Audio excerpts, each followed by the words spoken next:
읽겠습니다. 시작. 내 형제들아, 너희는 선생된 우리가 더 큰 심판을 받을 줄을 알고 만일 선생이 되지 말라. 우리가 다 실수가 많으니 만일 말에 실수가 없는 자면 곧 온전한 사람이라 능히 온 놈도 훌레 씌우리라. 우리가 말을 순종케 하려고 그 입에 책하는 온 몸을 너거하며 또 배를 보라. 그렇게 크고 광풍에 밀려가는 것들은 지극히 작은 키로 사공의 뜻대로 운전하니 이와 같이 혀도 작은 지체로되 큰 것을 자랑하다. 보라, 어떻게 작은 불이 어떻게 많은 나무를 태우는가. 혀는 곧 불이요 불의 색이라. 혀는 우리 지체 중에서 온 몸을 더럽히고 생의 바퀴를 불사르나니 그 사르는 것이 주요 불에서 나느니라. 여러 종류의 짐승과 새며 벌레와 다 길들임으로 사람에게 길들었거니와 혀는 등에 길들일 사람이 없나니 쉬지 아니하는 악이요 죽이는 독이 가득한 것이라. 이것으로 우리가 주 아버지를 찬송하고 또 이것으로 하나님의 형상대로 지음을 받은 사람을 저주하나니 한 입으로 찬송과 저주가 나는도다. 내 형제들아, 이것이 마땅치 아니하니라. 샘이 한 구멍으로 어찌 단물과 순물을 내겠느냐.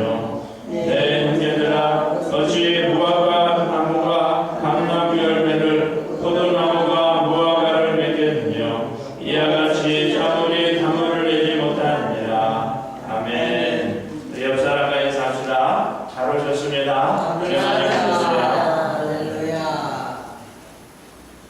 제가 지난주에 공감소통대학업에 다녀와서 많은 은혜를 받았습니다. 많은 걸 깨달았습니다.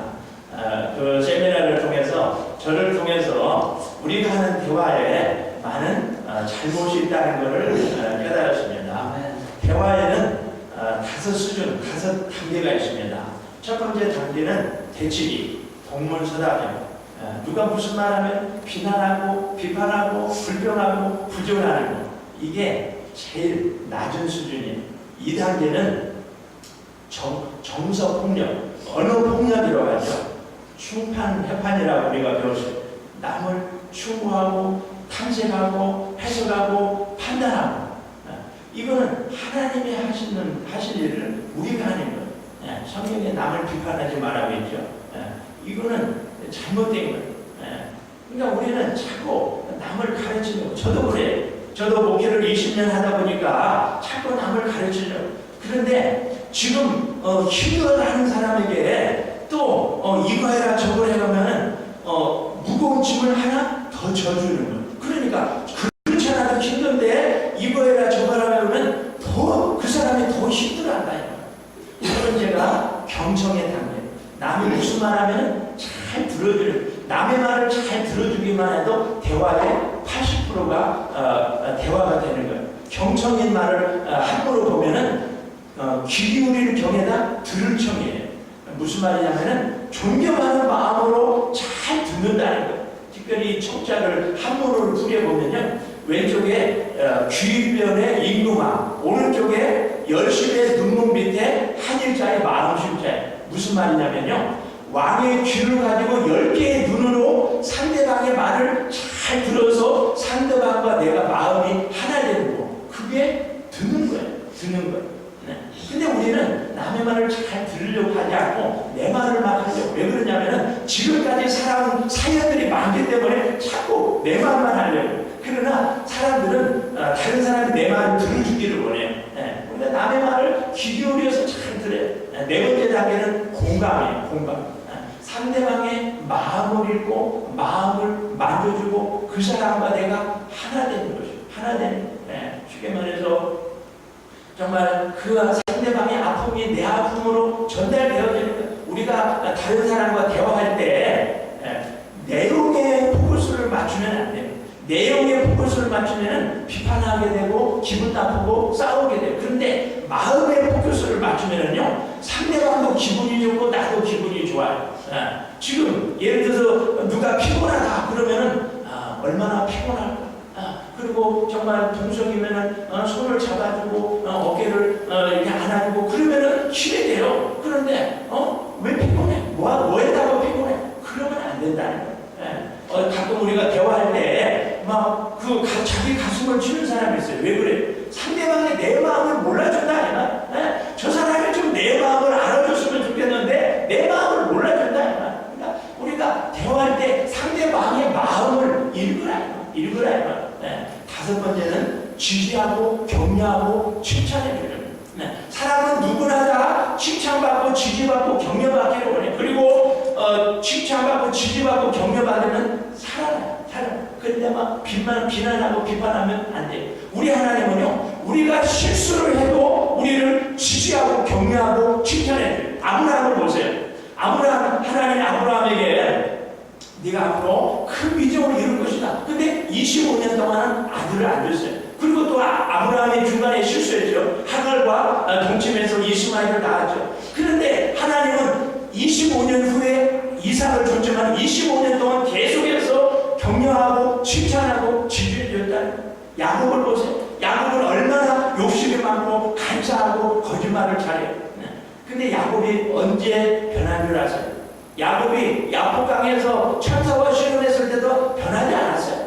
왜냐하면 정말로 변했다면 곧장 고향으로 가야 되는데 성경을 읽어보면 고향으로 안 가고 세겜으로 가요. 세겜으로 갔다가 세겜 추장 아들하고 자기 딸 디나하고 강간당해가지고 또 뭐 살인 사건이 났잖아요. 언제 야곱이 변화되었으니까 요셉이 애굽의 국무총리가 되고 말합니다. 막내 동생 베냐민을 데려오라. 이때 야곱이 말합니다. 내 막내 아들 베냐민을 내가 잃어버리면 잃을 것이다. 그리고 포기합니다. 그리고 바로 애굽에 가서 바로왕을 만납니다. 바로왕이 말합니다. 당신 연세가 몇이냐? 그러니까 내 나이 130이지만은 내가 험악한 세월을 보냈습니다. 내 조상의 피하면 아무것도 아니다. 그리고 바로왕을 축복해 줍니다. 그러니까 130세에 가서야 야곱이 변했다는 거예요. 그런데 중요한 것은 그렇게 욕심 많고 간사하고 실수가 많은 야곱을 하나님은 계속해서 칭찬하고 격려하고 지지해 줬다는 거예요. 하나님 예수님께서 베드로를 만나자마자 말씀합니다. 네가 지금은 시몬이지만 장차 게바하리라. 시몬은 조약도 그러나 게바는 베드로 반석. 네가 지금은 보잘것없지만 앞으로 네가 나를 위해서 큰 일을 할 것이다. 결국 베드로가 예수님의 수제자가 될 때, 그러니까 우리 하나님, 우리 예수님은 항상 우리를 볼 때 실수하고 넘어지고 그럴지라도 계속해서 지지하고 격려하고 칭찬해줘요.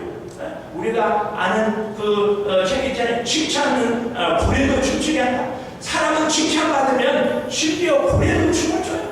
그 사람은 누구나 다 칭찬받고 격려받고 지지해주기를 원해요. 우리가 잘 아는 대로 아인슈타인이 어렸을 때 공부를 못했어요. 그래서 선생님이 학교 성적표에 이렇게 썼습니다. 이 학생은 어떤 공부를 해도 성공할 가능성 없습니다. 그 아인슈타인이 그거를 보고 낙심했어요. 그리고 그거를 성적표를 엄마한테 줬어요. 그랬더니 엄마가 그렇게 말해요. 네가 남과 같아지려면 너는 열등생이야. 그러나 네가 남과 달라지려면 너는 우등생이야 하면서 칭찬하고 격려하고 지지해줬더니 아인슈타인이 열심히 공부해서 세계적인 과학자가 됐어요.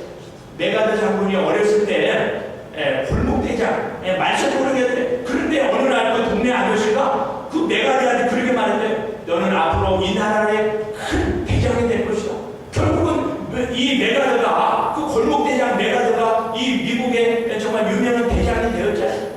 누구라도 격려받고 칭찬받고 지지받으면 살아난다는 거. 그리고 위대한 사람이 된다는 거. 그러니까 우리가 누구를 만나든지 칭찬거리를 찾아야 돼. 칭찬거리 어떻게 하면 칭찬할까? 옷을 정말 잘 입었으면 왜 그렇게 버렸습니까? 저는 우리 홍사모님 보니까 정말 옷이 너무 아름다. 제가 딱 보는 순간 파피꽃이 핀 것 같아요. 파피꽃이. 이 파피꽃이 이 캘리포니아의 상징꽃 아니에요. 그러니까 누구를 보든지 칭찬하고 막 격려하고 지지해요. 그러면은 살아나요. 그리고 우리가 누구한테 하고 싶은 말이 있다. 그러면은 유메시지 메시지를 쓰지 말고 I 메시지를 쓰세요. U 메시지는 이거야 저거야. 사람은 누구나 지적받으면 싫어해. 근데 I 메시지는 이런 거예요. 예를 들어서 우리 아들이 컴퓨터 게임을 많이 해요. 그러면은 야, 너 지금 컴퓨터 게임 한 지가 너 지금 몇 시간 됐어? 그만해. 그러면은 금방 마음이 상해. 그런데 제가 이렇게 말합니다. 아빠는 네가 컴퓨터 게임 많이 하니까 걱정돼서 그래. 네가 컴퓨터 게임 많이 하면은 너 공부 못하고, 공부 못하면 성적 떨어지고, 성적 떨어지면 너 대학에 가기 힘들잖아. 그래서 아빠가 걱정돼서 그래. 그러면 아들이 생각합니다. 아하, 내가 컴퓨터 게임을 많이 하니까 우리 아빠가 걱정하는구나. 다음부터 내가 컴퓨터 게임 줄여야 돼. 이렇게 되네. 그러니까 같은 말이라도 이 정말 기분이 상하지 않게 그렇게 하라는 거예요. I 메시지, 나는 이렇게 생각한다. 그리고 또 우리가 대화하다 보면은 기분이 나쁠 때가 있어요. 화가 날 때가 있어요. 그러면은 대놓고 화내지 마시고 대화하다가 기분이 나쁠 때는 방법이 있어요. 내 화를 가라앉히는 방법이 있어요. 첫 번째가 혼하겠지 감사해. 그 뭐냐면은 누가 지금 대화하다가 화가 났어요. 그러면 아하, 화가 났구나. 기분이 나쁘구나. 뭔가 내가 모르지만 뭔가 사연이 있겠지. 그리고 감사할 조건을 찾아주세요. 그 최악의 상황을 대비해서 감사할 조건을 찾으세요. 그래도 나와 같이 살아줘서 고맙고, 집안 나가서 고맙고, 그래도 열심히 살려고 노력하니까 고맙고, 얼마나 감사해요. 정말로 설령 내 남편, 내 아내가 나를 때로 힘들게 할지라도 이혼하는 것보다 같이 사는 것이 100배야. 그러니까 항상 최악의 상황을 대비해서 감사할 조건을 많이 찾으면 찾을수록 내 마음이 가라앉아요. 이 화가 났던 마음이 가라앉는다. 또 하나는 셀프 토크라고, 영어로 셀프 토크. 나 혼자 말하는 거. 기분이 나쁘다. 나 괴롭다. 나 짜증난다. 근데 그 말을 하다 보면은요, 성령께서 내 마음을 만져주세요. 다윗이 그랬어요. 다윗이 시편을 읽어보세요. 특별히 109편을 읽어보면은요, 109편 6절에서 10절까지 읽어보면은요, 다윗이 이렇게 말합니다. 나를 괴롭히는 저 사람에게 그 저주가 있을 때 그리고 저 여자는 과부가 되고 애기는 그 고아가 될 것이다. 그런데 물론 우리가 남을 저주하면 안 되죠. 그러나 다윗은 나를 괴롭히는 사람에게 대놓고 말하지 않고 자기 혼자 말하고, 그리고 자기의 그 가슴 아픈 그 속사정을 하나님께 털어놓았다 이 말. 사람은요, 감정을 계속 누르고 있으면은요, 언젠가는 감정이 폭발해버려요. 그 감정을 풀어버려야 돼요. 근데 나를 힘들게 하는 사람한테 말하면 저 사람도 기분 나쁘고 나도 기분 나빠요. 근데 혼자 말하면은 그렇지 않아요. 시간이 가면 갈수록 내 화가 점점 수그러든다. 더 좋은 방법은 일기를 쓰는 거, 감정 일기. 내가 글로 쓰는 거예요. 내가 지금 기분이 나쁘다. 나 괴롭다, 짜증난다, 힘들다. 근데 쓰다 보면은 또 성령께서 깨닫게 해주세요.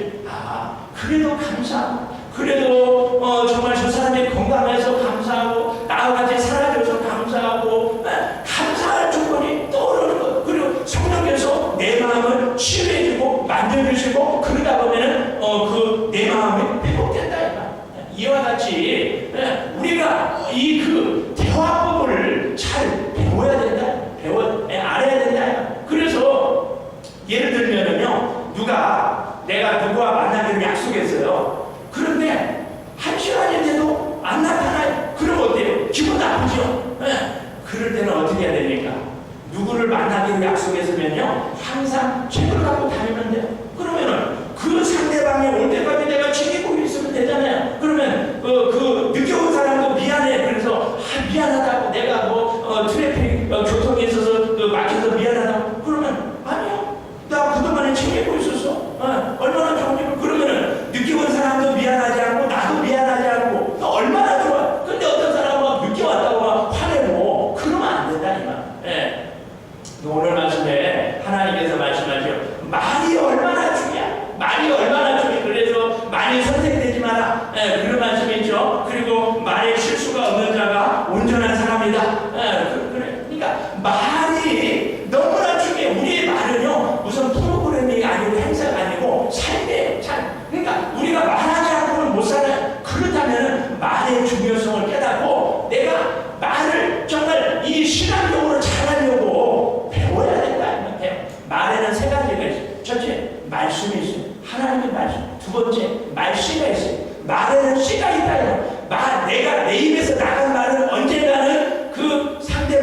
가운데 떨어져서 열매 맺는다. 열매 맺는다.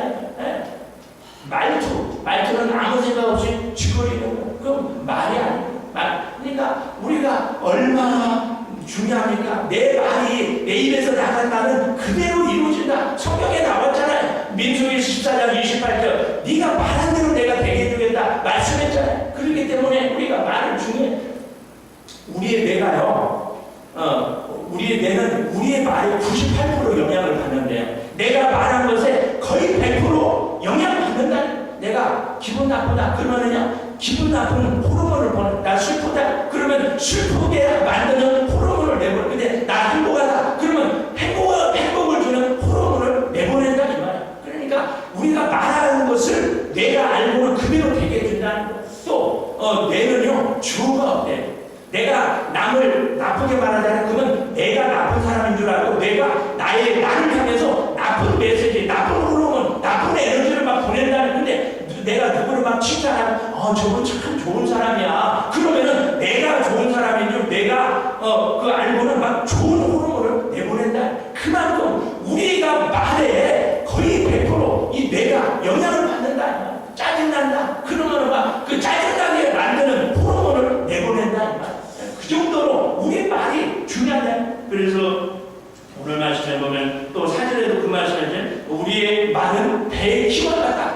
이 엄청난 배를 그 작은 키가 움직이잖아요. 그 방향을 움직이잖아요. 지난번에 4월 14일 날 세월호가 침몰해서 뭐 정말 고등학생들 뭐 300명이 죽었대요. 근데 저도 신문에서 봤지만은 3등 항해사가 배의 키를 너무 많이 돌려가지고 그 배가 넘어져요. 침몰했다 이 말이에요. 그만큼 이 배의 키가 중요한데 우리의 말이 우리의 인생의 키와 가까이 말.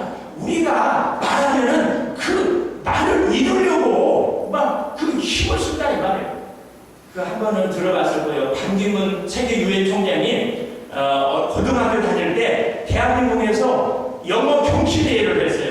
그래서 영어 경시대회 1등한 사람을 미국에 보내서 이제 그 대통령과 만나게 해주는 그런 것을 했는데 반기문 학생이 그 대한민국의 영어 경시대회에서 1등을 해가지고 국비로 미국에 와가지고 백악관 들어가서 대통령과 그 전국의 학생들과 대통령과 그 만나는 그런 일이 벌어졌어요. 그래서 반기문 학생이 그 당시 고등학교 때 케네디 대통령을 만났습니다. 근데 키가 작으니까 뒤에서 까치발을 쓰니까 그 당시 케네디 대통령이 반기문한테 물었잖아요. 학생, 자네의 꿈은 뭔가? 그랬더니 그 자리에서 대답, 나는 대통령이 되는 것입니다. 그랬더니 그 자기가 말하는 것이 자기가 말하는 것을 이루기 위해서 열심히 노력한 결과 지금 세계 대통령, 세계 유엔 총장이 되었잖아요. 무슨 말입니까? 내가 말하는 대로 이루어진다 이 말. 그래서 내가 말하는 그 말이 나를 이끌고 간다 이 말. 그래서 내 말이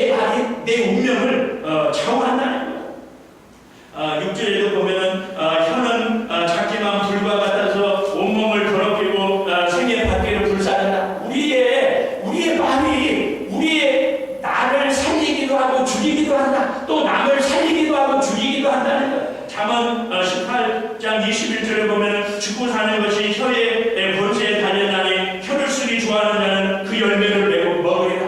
말로서 남을 살리기도 하고 죽이기도 한다. 또 내가 말한 대로 그 열매를 따먹는다. 내가 상대방을 향해서 좋은 말하면 좋은 거 얻고 내가 나쁜 말하면 나쁜 것을 나쁜 열매를 맺는다. 그 정도로 말이 중요합니다. 말이 중요합니다. 왜 그렇습니까? 우리 신약 시대에는요 모든 사람이 다 제사장이에요.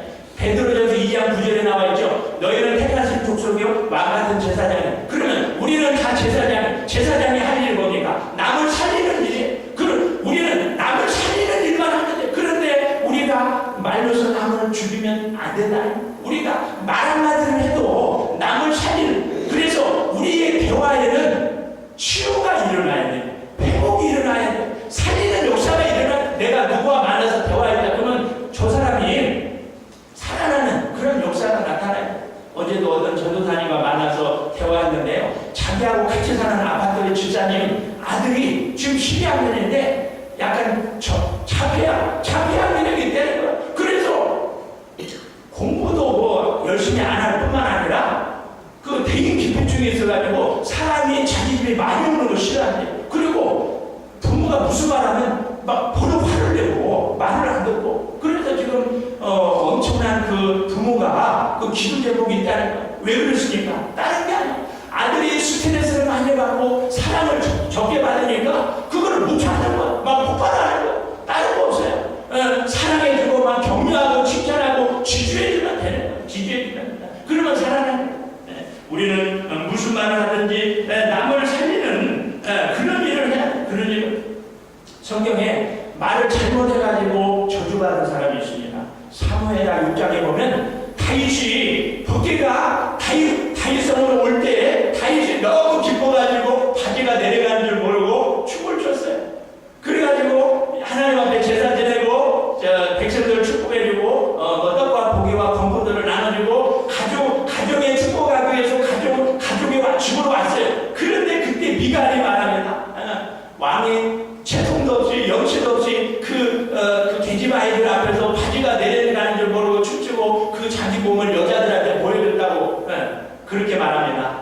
다윗이 말합니다. 이거는 하나님 앞에서 말한 것이다. 내가 이보다 더 낮아질지라도 내가 너한테는 높임 받겠다. 그 말이 이루어졌어요. 성경에 보면은 그때부터 미갈이 죽을 때까지 아기가 없었더라. 무슨 말입니까? 두 가지. 첫째, 그때부터 다윗이 정떨어져서 미갈과 잠자리를 안 했다는 것. 또 하나는 잠자리를 했을지 모르지만 하나님이 그 여자의 태문을 닫아버렸다는 것. 말 한마디, 미갈의 말 한마디 때문에 저주를 받았어요. 또 말을 잘 가지고 축복받은 사람이 있죠. 대표적으로 다윗입니다. 다윗이 사무엘하 7장에 보면 다윗이 왕이 돼가지고 백향목 궁궐에서 정말 너무나 행복하게 살았어. 그런데 하나님의 복회가 저 텐트 안에 있으니까 내가 하나님을 위해서 성전을 지어드리겠습니다. 다윗 나단 선지자에게 말했습니다. 이때 나단 선지자가 하나님 앞에 기도했더니 하나님이 말씀하십니다. 내가 네 마음만 받겠다. 그러나 너는 군인이라서 피를 많이 흘렸기 때문에 내가 네 마음을 받고 네 아들 솔로몬을 통해서 성전을 지켜야겠다. 그리고 하나님이 얼마나 기쁘셨으면 그 사무엘하 7장을 읽어보세요. 내가 절대로 내 백성들이 죄 지으면 매롭게 될지언정 절대로 버리지 않겠다. 그 말씀이다. 그러니까 말 한마디 잘못해서 저주받을 수 있고 잘해서 축복받을 수 있다는 거예요. 오늘 7절 8절에도 그 말씀이 있습니다. 혀는 능히 길들일 수 없다. 길들일 사람이 없다. 그러니까 모든 걸 길들일 수 있지만 우리 혀는 길들일 수 없다. 그 말이 무슨 말이에요? 그러니까 포기하라. 그 말이 아니라 그럴수록 더 우리가 우리의 말을 훈련해야 돼. 왜냐하면 우리는 제사장이기 때문에 우리는 남을 살려야 될 사명이 있기 때문에 훈련하고 연습해야 된다. 처음에는 잘 안 됩니다. 그러나 훈련하고 연습하면 되는 거야. 이 세상에 위대한 일, 좋은 일은 저절로 되지 않아요. 훈련과 연습을 통해, 노력을 통해서 되어지는 거예요. 그래서 이제부터는 내가 절대로 부정적인 말, 나쁜 말 하지 않겠다. 결단해야 돼요. 아브라함 링컨의 어머니가 아브라함에게 어렸을 때 그렇게 말했대요. 너는 부정적인 사람하고는 절대 상종하지 마라. 그런 사람은 병균이다. 그런 말을 했대요. 그러니까 우리가 절대로 부정적인 말을 하면 안 돼요. 왜? 내가 부정적인 말을 하면은 그 파장 영향력이 점점점 퍼져나가요. 그래서 내가 속한 공동체 전체가 그 부정적인 그 생각에 사로잡혀서 결국은 망한다는. 그래서 우리가 늘 정말 말을 조심해야 되는데 오늘 9절에서 12절까지도 보면 한 입으로 우리가 하나님을 찬양하고 또 하나님의 형상대로 지음을 받은 사람을 저주하는 것을 마땅하지 않다.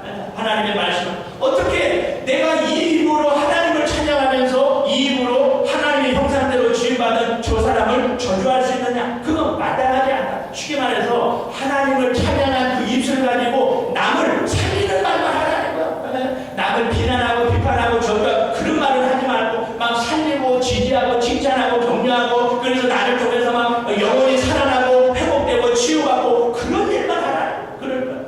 어떻게 샘이 한 구멍에서 단물과 썩물이 다르느냐? 어떻게 무화과 나무가 그 감람 열매 맺고 포도나무가 감람 열매 맺을 수 있겠느냐? 그러니까 우리가 정말 이제는 예수님이 내 안에 계시기 때문에 성령의 열매, 하나님의 열매, 예수님의 열매 그런 열매만 맺으라는. 쉽게 말해서 지금 내 옆에 앉아있는 사람은요 하나님 예수님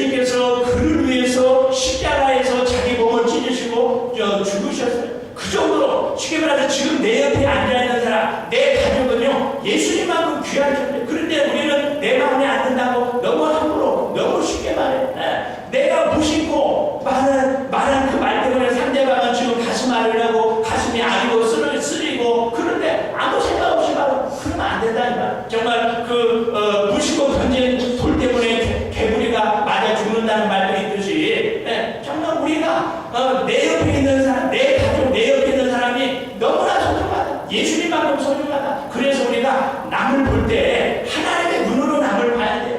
왜? 하나님은 그를 위해서 자기 아들 독생자를 십자가에 내주셨기 때문에 또 나도 마찬가지. 내가 하나님을 볼 때 정말 나는 예수님만큼 귀한 존재야. 나는 하나님의 자녀야. 하나님의 사랑하셔. 그리고 내가 나 스스로 나는 정말 하나님이 귀하게 보시는 존재야. 그러면서 정말 영적인 자부심을 가져야 돼. 그런데 나는 눈에 보이는 것만 보고 이것도 본다고 저것도 본다 아무것도 아니고 그러면 안 된다는 거예요. 정말 우리의 말이 얼마나 중요합니까? 그래서 말 한마디로 천년을 갚는다 그런 말이 있잖아요. 정말 말로써 이렇게 엄청난 일을 우리가 할 수 있는 거예요. 할 수 있는 거예요. 그러니까 전도도 마찬가지. 우리가 우리 주변에 정말 예수 안 믿는 사람, 상처받은 사람이 있으면 무조건 칭찬하고 지지하고 격려해 주세요. 그러면 그 사람이 기분 좋아서 교회 나옵니다. 예수 믿는 왜 그렇습니까? 사람은 기분 좋으면 뭐라도 할 수 있기 때문에 그래서 이 정도로 많이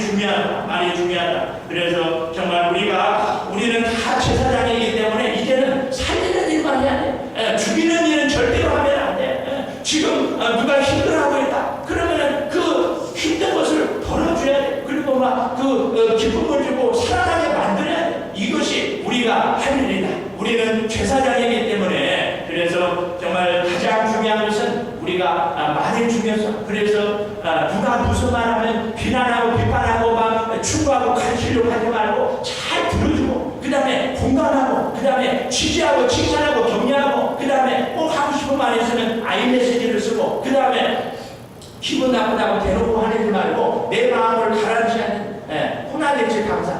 그렇구나. 그렇겠지. 뭔가 사연이 있겠지. 그리고 감사의 조건을 잡고 그 다음에 나 혼자 말하는 것 그리고 하나님 앞에 가서 내 마음을 털어놓는 그리고 더 좋은 것은 감정일기를 쓰는 감정일기. 내 스스로 글을 쓰다 보면 마음에 가라앉고 성령께서 내 마음을 어루만져 주신다. 그래서 우리가 감성 언어를 많이 써야 돼. 감성 언어라는 것은 그림이 그려지는 그런 말. 예를 들어서 새벽 호수다. 그러면 그 그림이 그려지잖아요. 새벽에 잔잔한 호수처럼 그림이 그려지잖아요. 이런 감성 언어를 많이 써야 돼. 예를 들어서 정말 예를 들어서 내가 지금 빨간 넥타이를 해왔다.